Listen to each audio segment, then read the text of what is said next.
पौष पुत्रदा एकादशीचे व्रत करणाऱ्याने भगवान विष्णूची पूजा करताना पुत्रदा एकादशी व्रत कथा वाचावी किंवा ऐकावी. पुत्रप्राप्तीसाठी पौष पुत्रदा एकादशीचे व्रत पाळले जाते. या दिवशी काही उपाय करणे फायदेशीर ठरेल. चला तर बघूयात कोणते उपाय आहेत ते. नमस्कार, मी मोनिका. तुमचे खूप खूप स्वागत आहे. पौष पुत्रदा एकादशीच्या दिवशी पती पत्नीने एकत्रित व्रत करावे. आपल्या घरी हरिवंश पुराण ऐकावे.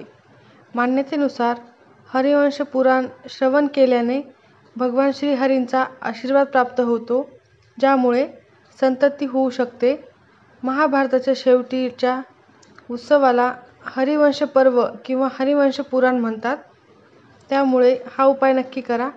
त्यानंतरचा दुसरा उपाय आहे, पुत्रदा एकादशीच्या दिवशी भगवान विष्णूसाठी हे व्रत ठेवले जाते. द्वापार युगात त्यांनी श्रीकृष्ण अवतार घेतला होता, त्यामुळे हे व्रत करताना संत गोपाल मंत्राचा जप करावा. या मंत्राचा जप केल्याने जोडप्याच्या सर्व मनोकामना पूर्ण होतात व संतती सुख मिळते. ओम देवकी सुत गोविंद वासुदेव जगतपते देही मे तनया कृष्णत्वमहा शरणागतः या मंत्राचा जप करावा. पुत्रदा एकादशी व्यतिरिक्त गुरुवारी व्रत ठेवून केळीच्या रोपाची पूजा करावी. केळीच्या मुळास पाणी अर्पण करावे. याशिवाय शुक्रवारी शुक्राच्या ओम शू शुक्राय नमः या मंत्राचा जप करावा. शुक्राच्या शुभ प्रभावामुळे संतती सौख्याचा आनंद मिळतो. पौष पुत्रदा एकादशीला जर तुम्ही अजून हे काही उपाय केले तर तुम्हाला नक्कीच आर्थिक लाभ मिळेल. व्यवसायामध्ये, नोकरीमध्ये प्रगती होईल.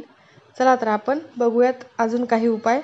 जर तुम्हाला आर्थिक लाभासोबतच व्यवसायात अपार यश हवे असेल तर पुत्रदा एकादशीच्या दिवशी भगवान विष्णूंना पिवळी फुले अर्पण करावी. या रंगाचाच नैवेद्य भगवान विष्णूला अर्पण करावा. एकादशीच्या दिवशी तुळशी पूजेचे विशेष महत्त्व आहे, त्यामुळे या दिवशी तुळशीच्या रोपासमोर तुपाचा दिवा लावून परिक्रमा करावी. असे केल्याने सुख, समृद्धी आणि ऐश्वर्य प्राप्ती होते. एकादशीचे विशेष असे महत्त्व असल्यामुळे या दिवशी हे असे छोटे मोठे उपाय केल्याने नक्कीच तुमच्या आयुष्यात बदल घडेल. पुत्रदा एकादशीच्या दिवशी भगवान विष्णूंची पूजा करण्याबरोबरच पिंपळाच्या झाडाला जल अर्पण करून त्यासमोर दिवा लावावा. यामुळे माता लक्ष्मी देखील प्रसन्न होते व तुम्हाला पैशाची कमतरता भासणार नाही. सुख समृद्धीसाठी भगवान विष्णूंना पंचामृताने अभिषेक करावा आणि पिवळे चंदन लावावे. दानाला विशेष महत्त्व आहे. एकादशीच्या दिवशी मंदिरात जाऊन गहू आणि तांदूळ दान करावे. यामुळे अपत्यप्राप्तीचे वरदान मिळते. पौष शुद्ध एकादशीला पुत्रदा एकादशी व्रत केले जाते. आजच्या विज्ञान युगातही एकादशीचे तेवढेच महत्त्व आहे, कारण विज्ञानाला अध्यात्माची जोड ही लागतेच. प्रार्थनेत प्रचंड ताकद असते. आयुष्यात एखादी चांगली गोष्ट घडावी असं वाटत असेल तर त्यासाठी आपल्या पाठीशी अनेकांचे शुभ आशीर्वाद देखील लागतात, सद्भावना लागतात. तेव्हा ते आशीर्वाद फळतात आणि यश मिळते. या व्रतामधून तोच संदेश दिला आहे. विज्ञानाच्या मदतीने आज अनेक दाम्पत्यांना संतान सुख मिळाले, तर काही जणांच्या बाबतीत ते अयशस्वी ठरते.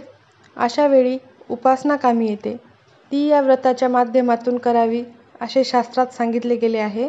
संतानप्राप्ती झालेल्यांनी आपल्या पाल्याच्या प्रगतीसाठी देखील हे व्रत करावे, कारण त्याची प्रगती हे देखील पालकांसाठी संतानांकडून मिळालेले सुखच असते.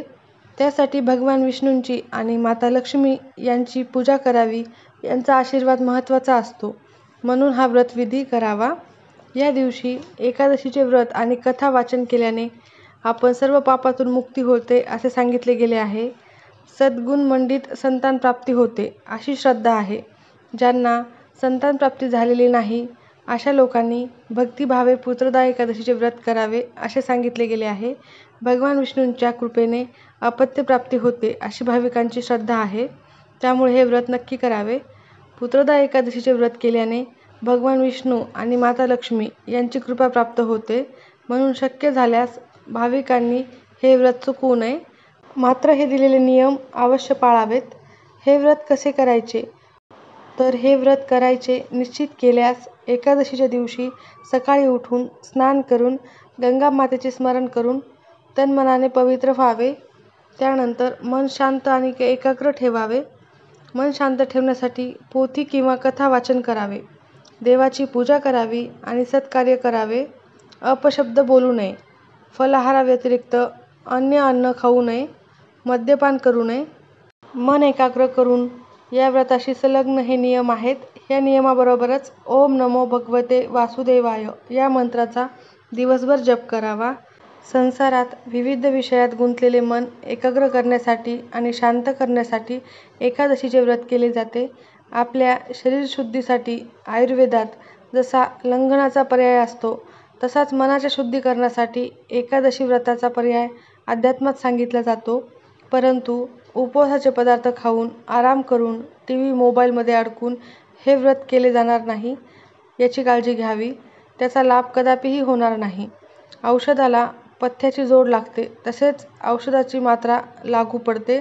त्याप्रमाणेच एकादशीला दिलेल्या नियमांचे पालन केल्यानेच या व्रताचा अनुभव घेता येणार आहे. त्यामुळे नियमानुसार हे व्रत पाळूनच व्रत करावे. यासाठी भक्तिभावाने हे व्रत करावे. एकादशी व्रताचा लाभ अनेक भाविकांनी घेतला आहे. वर्षानुवर्षे लोक हे व्रत करत आहेत. तर या व्रताचा लाभ आपल्यालाही हवा असेल तर नियमांचे पालन करणे आवश्यक आहे. म्हणूनच यातील काही उपाय देखील करा आणि नियमांचे पालन करून हे व्रत करा. नक्कीच तुम्हाला या एकादशी व्रताचे फळ मिळेल.